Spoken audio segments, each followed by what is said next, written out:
નમસ્કાર. દિવસભરના તાજા સમાચારોમાં તમારું સ્વાગત છે.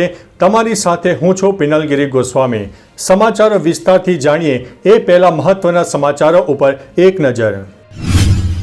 નમસ્કાર મિત્રો, મહત્વની હેડલાઇન્સ ઉપર નજર નાખીએ તો આસારામ બાપુની જમીનને લઈને મોટા સમાચાર સામે આવ્યા છે.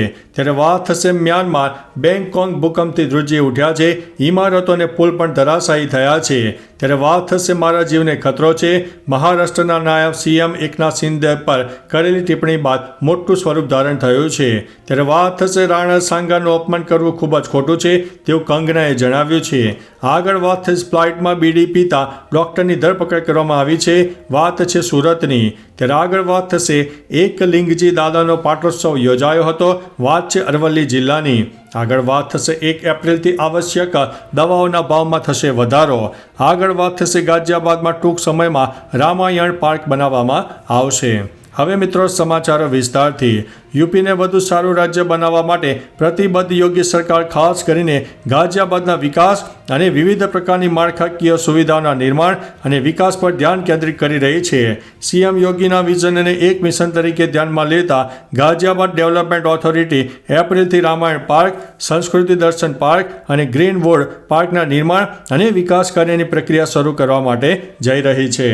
મિત્રો, અન્ય મહત્વના સમાચારની વાત કરીએ તો 1 એપ્રિલથી આવશ્યક દવાઓના ભાવમાં થશે વધારો. કેન્સર, ડાયાબિટીસ, હૃદયરોગ અને એન્ટીબાયોટિક જેવી દવાઓની કિંમતમાં 1.7% સુધીનો વધારો થઈ શકે છે.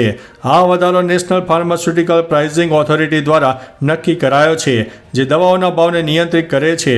આ પગલાંથી ફાર્માસ્યુટિકલ કંપનીઓને રાહત મળશે, કારણ કે તેઓ ઉત્પાદનની વધતી કિંમતનો સામનો કરી રહ્યા છે. જો કે આ ભાવ વધારો દર્દીઓ માટે નાણાકીય બોજ પણ બની શકે છે. મિત્રો, અન્ય મહત્વના સમાચારની વાત કરીએ તો એકલિંગજી દાદાનો પાટોત્સવ યોજાયો. અરવલ્લી જિલ્લાના ભિલોડા તાલુકાના નારસોલી ગામે એકલિંગજી દાદાનો પાટોત્સવ યોજાયો હતો. નારસોલી મંદિરમાં વૈદિક મંત્રોચ્ચાર સાથે લઘુરુદ્ર યજ્ઞ પણ યોજાયો હતો. એકલિંગજી દાદા ત્રિવેદી અને ભટ્ટ મેવાડા સમાજના ઈષ્ટદેવ છે. થોડા સમય પહેલાં જ નિર્માણ પામેલા આ મંદિરમાં પંચોપચાર પૂજા સાથે વિશેષ ધાર્મિક વિધિ કરવામાં આવી હતી. આસપાસના ગામોમાંથી મોટી સંખ્યામાં ત્રિવેદી, મેવાડા, ભૂદેવો અને શ્રદ્ધાળુ ભક્તોએ દર્શનનો લાભ લીધો હતો. મિત્રો, અન્ય મહત્વના સમાચારની વાત કરીએ તો ફ્લાઇટમાં બીડી પીતા ડોક્ટરની ધરપકડ. સુરતમાં એક ફ્લાઇટના બાથરૂમમાંથી બીડી પીનાર યુવકની ધરપકડ થઈ છે. યુવક બીડી પીતો હતો ત્યારે ધુમાડો ફ્લાઇટની અંદર પહોંચી ગયો.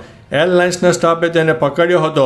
ફ્લાઇટની અંદર બીડી, ગુટખા, તમાકુ અને માચીસ લઈ જવા પર બેન છે, છતાં આ યુવક બીડી પીતા ઘણા સવાલ ઉઠ્યા છે. આ યુવકની ઓળખ ડૉક્ટર અશોક અનુકૂલ વિશ્વાસ તરીકે થઈ છે. મૂળ તે પશ્ચિમ બંગાળનો અને હાલ નવસારીનો રહેવાસી છે. મિત્રો, અન્ય મહત્વના સમાચારની વાત કરીએ તો રાણા સાંગાનું અપમાન કરવું ખૂબ જ ખોટું છે તેવું કંગનાએ જણાવ્યું છે. રાણા સાંગા પર સાંસદ રામજી લાલ સુમન દ્વારા આપવામાં આવેલા નિવેદન પર ભાજપ સાંસદ કંગના રનૌતે કહ્યું છે કે રાણા સાંગા સમગ્ર ભારતના સ્વતંત્રતા સંગ્રામનું પ્રતીક છે. મહારાણા પ્રતાપ કહે છે કે રાણા સાંગા તેમના પ્રેરણા સ્ત્રોત હતા. તેઓ આપણો મહાન વારસો છે. આ રીતે તેમનું અપમાન કરવું ખૂબ જ ખોટું છે.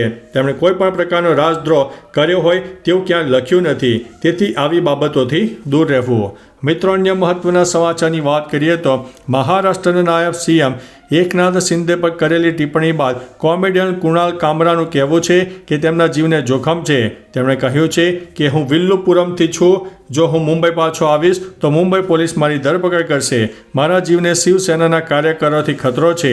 કુણાલ કામરાએ મદ્રાસ હાઈકોર્ટમાંથી ટ્રાન્ઝિટ આગોતરા જામીનની અરજી કરી છે. કોર્ટે બપોરે અરજી પર સુનાવણી કરવા સંમતિ આપી હતી.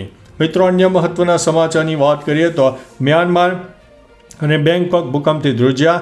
ઇમારતો અને પુલ પણ ધરાશાયી થયા. મ્યાનમારમાં 7.2 અને 7ની તીવ્રતાના 2 ભૂકંપ આવ્યા.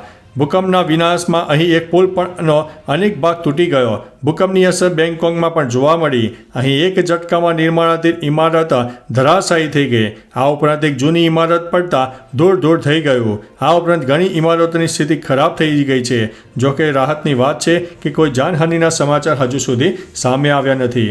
મિત્રો, અન્ય મહત્વના સમાચારની વાત કરીએ તો આસારામ બાપુની જામીનને લઈને મોટા સમાચાર સામે આવ્યા છે. આસારામ બાપુએ 6 મહિના માટે હંગામી જામીનની અરજી કરી હતી. આ અરજી પર ગુજરાત હાઈકોર્ટમાં સુનાવણી થઈ.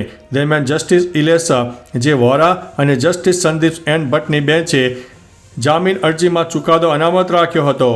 ઉલ્લેખનીય છે કે વર્ષ 2013ના દુષ્કર્મ કેસમાં 2023માં સેશન કોર્ટે આસારામ બાપુને આજીવન કેદની સજા પણ ફટકારી હતી. તો ચાલો મિત્રો, ફરીથી દેશ અને દુનિયાના સુપરફાસ્ટ સમાચાર લઈને મળતા રહીશું. ત્યાં સુધી અમને રજા આપશો.